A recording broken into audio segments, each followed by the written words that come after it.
This episode is brought to you by HASA. Liquid is clearly better. Liquid chlorine is the highest purity, works immediately, has no added cyanuric acid or calcium, and it will leave your pool safe, clean, and clear. And by the Bottom Feeder professional grade battery powered vacuum system. It sucks to clean pools, so cleaning pools sucks less. Get $100 off with code DVB100. This episode is brought to you by Skimmer, the #1 pool service software in North America.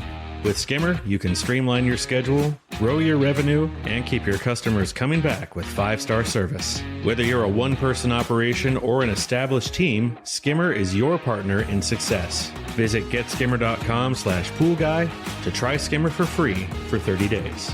The Pool Guy Podcast Show. The Pool Guy Podcast Show. The Pool Guy Podcast Show.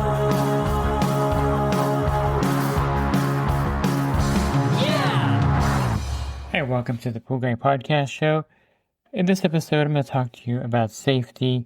And this will be kind of a dual podcast where I talk about safety for you out there on your pool route and also safety as it applies to the customers on your pool route. And I think you're going to get a lot of good information out of this one for both you and your client. Are you a pool service pro looking to take your business to the next level? Join the Pool Guy Coaching Program. Get expert advice, business tips, exclusive content, and get direct support from me. I'm a 35-year veteran in the industry. Whether you're starting out or scaling up, I've got the tools to help you succeed. Learn more at swimmingpoollearning.com. One of the big contributors to errors, problems, things out there on your pool route is when you get tired out there or you're rushing to get things done. This is when mistakes happen. I find that in my own nature, whenever I'm rushing to do something, invariably there's going to be a mistake made at some point. And as you can see from the thumbnail here, the pool pro has fallen into the pool, not happy with himself. That's probably one of the worst things that could happen, I suppose, is falling into the pool. It's kind of an initiation to pool service if you fall into a pool, and it can happen to just about anyone. No matter how careful you are out there, there may be a moment when you fall in. The times I've fallen in, I can think back to it, and it's because I was careless and I wasn't really paying attention. One of them, I was on a rock formation pool. Those are like the worst pools you can get on your route. Or like one side is like the fake rock formations. Not only are they slippery, but sometimes you're kind of in a precarious position as you're brushing the pool. And that's what I was doing. I was brushing the pool on that side. Kind of lost my balance and, of course, fell into the pool. Not really injured, but you can get injured falling into the pool, especially if it's empty. I know a pool pro that was working on an empty pool. He was getting it ready for an acid wash. He was on the first step. He lost his balance and he tumbled in the pool and he actually broke his arm. So it can happen if you're not careful. And usually you're rushing to do something or you're multitasking when something like that happens. And to me, I think that can be one of the worst and most embarrassing things is falling into the pool. But usually if it's full of water, it's not super hazardous. Maybe your cell phone will be ruined at that point. But besides that, it's more or less just kind of an embarrassing thing that can happen rather than something that you can get hurt. Now, there are, of course, ways you can get hurt out there around the pool. One of them is if you step into the skimmer while the lid is off, you can twist and break your ankle. And this has happened to a lot of pros out there. That's why when you take the skimmer lid off, I really advise you to have a routine where you cover it right away and you're not walking around the pool skimming with the skimmer lid off. Some pros I've seen, like they're cleaning the basket out, they'll take the skimmer basket out, put it on the deck, and then they'll walk around and start doing their work. It's a bad idea because that skimmer lid is there for safety, not just for, kids sticking their hands in there and playing with the basket or removing the basket and getting their, arms entrapped in there. It's mainly a safety issue for the pool pro when you're walking around with the skimmer lid off and you step on it. That's why when I go to manually vacuum a pool, I don't bring the vacuum hose through the weir gate into the skimmer. I'll actually bring it up above the deck and put it over the coping into the skimmer. And that's the only reason I do that is so that when I'm vacuuming in the pool, if I do step in the skimmer opening on accident, the pool hose is there to kind of bounce my foot off of, if that makes sense. So again, I don't put the pool hose through the weir gate into the skimmer. I always put it over the deck into the skimmer so that there's an added protection there, a safety feature built in to having the vacuum hose going over the deck. Of course, since I'm talking about skimmer lids, make sure that you carry either a generic skimmer lid or replacement skimmer lids in your truck. They fit really easily under your seat. So always have like a Hayward, a Pentair Waterway, or a generic skimmer lid so that if you do find one that's cracked, and it's not super common to have them cracked. I've seen a few cracked where maybe the gardener stepped on it, or, like someone took it out and they were playing with it. Some kids are playing frisbee with it or something. But that needs to be on there for safety, because as I mentioned, they could remove the skimmer basket, I should say, and they could actually put their hands down there into the pipe. And it's just a safety thing there. And also they could step in there and break their ankle. So the skimmer lid doesn't seem like a big deal, but it is a big safety issue. And since I'm talking about that, I should also mention that the designers of the skimmer lids are big fans of spiders, because they designed them so that black widows in my area have a perfect place to build their nest. They have a little hole on top, and it's dark in there. And be careful you don't get bit by a black widow. Also, I've actually been bit by one before when I wasn't careful. I put the skimmer lid on the side next to me, and the black widow actually crawled onto my leg and bit me. But I don't think it was full of venom because I wasn't that sick. It was just a mild reaction to it. So you definitely want to make sure that you are careful with that skimmer lid for a number of safety reasons, not only breaking an ankle, but for a black widow underneath there that could potentially bite you. Another major hazard for you back there, and you'll know this hazard if you've ever experienced it, and most pool pros will at one time or not experience this hazard, and that is opening up a trichlor bucket. Now you know where I'm going here. You remove the lid for the trichlor bucket to get some tablets out, and somehow water got in there. There's various reasons. Sometimes you don't have the lid on properly. Sometimes, the water just seeps in with really cheap tablet buckets. Regardless, when water gets in there and you take that lid off, if you happen to be standing directly over that thing, you're going to really regret that situation, because you're going to be gagging and trying to catch your breath.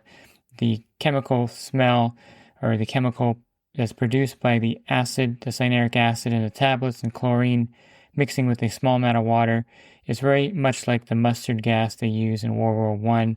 It's highly toxic, and it'll knock you out, basically, or knock you down. So be careful when you're at an account where you're unfamiliar with the trichlor tablet bucket. Maybe you're taking over the account and you're not sure about it. I would caution you to wear a mask, stand back, and don't put your head directly over it when you open it. The same goes for inline chlorinators. When you take those lids off, sometimes they've failed and they're not dissolving in there, and the same kind of gas builds up inside the trichlor tablet feeder that can cause the same reaction. So use caution whenever using trichlor on your pool route, and use caution opening up a trichlor bucket that you may not be familiar with or that may be compromised.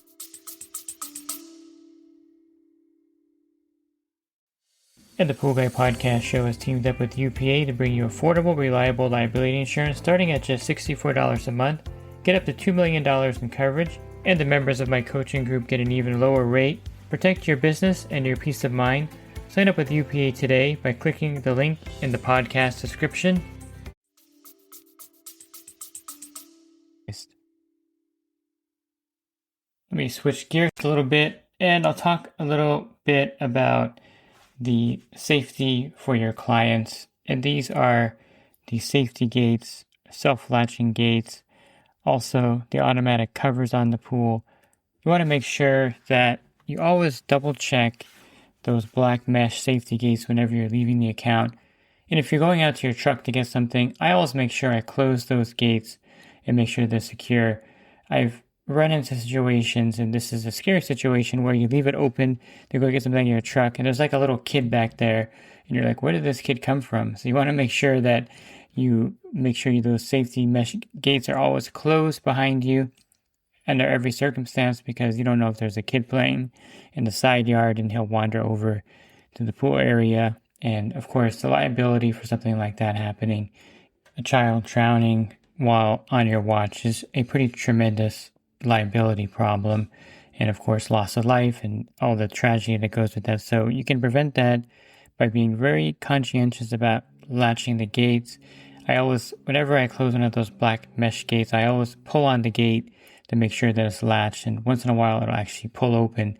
So close it, you hear the snapping, and then pull on it again to make sure it's not you didn't leave it open for some reason. Also, if you have an automatic cover, the one with the key where it covers the pool entirely, I always cover that pool. Even if the customer tells me that they're going to use the pool later that day, I inform the customer, as part of my safety procedure, I always cover it when I finish cleaning the pool. So my apologies, you can easily open it up again, but I have to cover it every time I'm here. They'll understand that, and they'll appreciate that and respect you for the level of safety you're providing for them.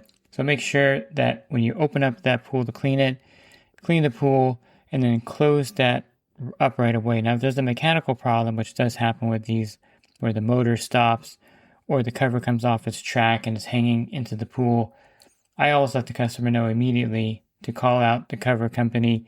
Usually that there's a placard or something on the motor or somewhere around there where the company left their information. Give that to the customer if they don't have it, or if you have someone that you can refer them to, make sure they get out there right away to fix that cover, either get the motor working again. There's also a reset switch underneath that area too if you wanted to try it yourself and reset the motor. But you want to make sure that if the cover does fail, that you let the customer know, and they'll be able to correct that right away. But as far as those mesh fences or safety fences, they're only effective if they're used properly, and that means that they're latched and closed every time you service the pool. And don't get careless with those. Always check those to make sure that they're clicked into place and locked tight so that that gate can't be open. Now, of course, they're not something that's bulletproof. There are kids, especially boys, that can stack up buckets or toys, or maybe I've seen this happen where they pull over like one of those toy benches that is in the backyard, and they stand on it and they're able to climb over. So it's one of those things where let the customer know that even though they install one of these mesh fences, make sure there's no objects that can be used around the yard. Even a lawn chair or lounge chair can be used by someone to get over these. So also inform them to make sure the yard is clear of anything that can be used to climb over that mesh safety gate. That's technically not your responsibility, but I've seen kids do it. I've heard stories from other pool pros and also parents that what the kids do to get over that. So since you know about it and it's happened before, let the customer know to be aware that the fence can be climbed over by kids that are ingenious and that really want to get into the pool. And then speaking of the pool itself, the pool toys are something that not only are annoying to pool service when you get to an account and there's like boogie boards and noodles clogging up the skimmer and all kinds of floats in there, let the customer know that those are something that's very attractive to young children, especially for pools that don't have a mesh safety gate. A lot of pools are just wide open and the customer maybe has a door alarm or something. But those toys are a big draw for kids to go towards the pool to maybe pull them out or play with them. So anything floating in the pool, I always tell the customers that, especially when I take over an account and I see like boogie boards and pool floats everywhere, I tell them, make sure after the pool party's over, when the kids are done using it, that you remove these floats and, things in the pool, because they are attractive to children trying to reach for them and they could fall in, or, it's something that is a big draw to the kids that are looking at it, and they may decide to go in the pool because there's toys in there or whatever. So make sure you let them know that they should remove all the toys from the pool after use to prevent that from happening. Also helps you, of course, because the toys are annoying. They get leaf debris all over it. They clog up the skimmer. So it's a kind of win-win. You get the customer to clear the pool of the toys, and it's a way to enhance the safety for the customer's children so that they're not drawn to the pool when it's not being used. I'll turn things back to the Pool Pro for a second here. There are some hazards at the equipment area that you should be aware of. The biggest hazard that I've run into is that the intermatic timer doesn't have the shield on there, and you go to reach to turn on the time clock or turn it off, and you get shocked. Those shields are like really inexpensive. They snap on, and you should have those safety shields on all the intermatic timers on your route. It's actually a hazard for the customer as well. Let's say they want to use their spa, and they don't have an automated system, of course, and they go out there to put it in spa mode, and they try to flip the switch to turn on, and they get shocked. So it's something that you need to have on there to prevent the customer from getting shocked. But I think more importantly, you're the one using the time clock a lot. And if you're like me and there's no shield on there and you get lazy, which I've done before, I'll go to turn on the pump and I'll touch the screws with my wet hands and I'll get a pretty good shock where my arm is pretty tingling and numb most of the day. So to avoid that, carry those shields, get them, order them, and put them on those timers so you don't get shocked. Also make sure that the equipment is bonded, and I know someone who got shocked really bad by a motor that was not bonded to the ground. He was standing in a puddle, and it could be a very dangerous situation. So make sure the bonding wire, the little copper bonding wire, is attached to the pump.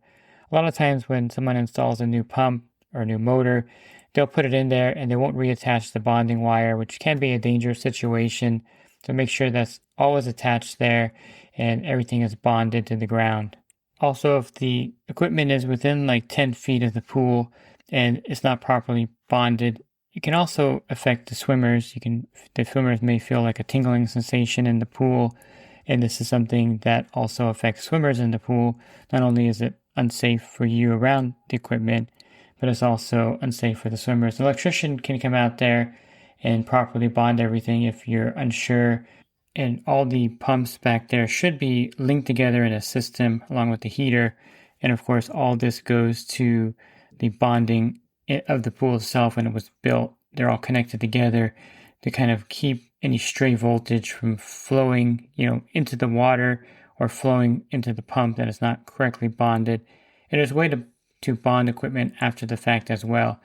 It's something that you don't really think about if the pool equipment is further away from the pool, but the closer to the pool, the more likely you're going to see the effects of equipment that's not bonded. And for your own safety, of course, having it bonded is something that's really important. Overall, the equipment can be dangerous. Also, when you're cleaning the filter, always make sure that you have some system in place where you're doing the filter cleaning where the pump comes back on while you're getting the lid back on. So it's not really dangerous any other time except for that really short moment in time where you're putting the clamp on the lid. And if that pool pump comes on and activates, it could actually cause a fatal accident. What I like to do when I do my filters as a secondary safety measure, and I mentioned this before, is take the pump lid off. If you take the pump lid off while you're cleaning the filter, and then you put the filter back together, and the pool comes on while you're doing that for some strange reason you weren't careful, the pool pump won't prime up, and there's no chance of that pump or the filter filling up and causing that problem.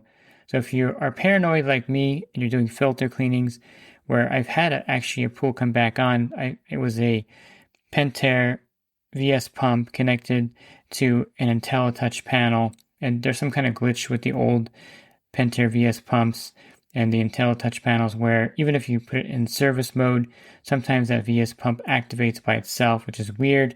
I've called Pentair on this. They don't know exactly where the error was with the older pumps, but it can happen. Just take that pump lid off, and when you're putting the lid back on the filter with the clamp, you're not going to have any issues. And then once you have the clamp back on with the filter lid on, fill up the pump basket with water, put the lid back on. And that's kind of like a secondary safety measure. But you want to make sure you move the intermatic timer. You pull the dial towards you and then move it so that the on-off trippers don't come on. Kill the power of the timer. That's another thing you can do. And if you have an automated system, make sure that you either put it in timeout mode or service mode so that the pump won't come back on. while you're in that delicate part of putting the clamp and bolt back on the filter.